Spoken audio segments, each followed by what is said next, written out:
పట్టుకో చూద్దాం. తెలీదా? అయితే నేనే చూపిస్తా. ఇదేంటో తెలుసా?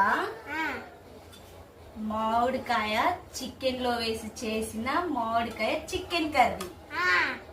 టేస్ట్ మాత్రం మామూలుగా ఉండదు, సూపర్ ఉంటది. ఓకేనా? నెక్స్ట్ ఇదేంటో తెలుసా? పొద్దుంది ఆలు ఫ్రై. అండ్ ఇదేంటో తెలుసా? టొమాటో రసం. చూడు, ఇది చికెన్ లో ఈ టొమాటో రసం వేసుకొని తింటే సూపర్ ఉంటది. ఇదేంటో తెలుసా? పెరుగు. నెక్స్ట్ ఫైనల్ గా వైట్ రైస్. నెక్స్ట్ ఏంటో తెలుసా? చివరిగా ఐస్ వాటర్. చూసావా, ఐస్ ఇంకా అట్లనే ఉంది కరగకుండా. నచ్చిందా ఈరోజు డిన్నర్ స్పెషల్? మీకు కూడా నచ్చితే లైక్ అండ్ సబ్స్క్రైబ్.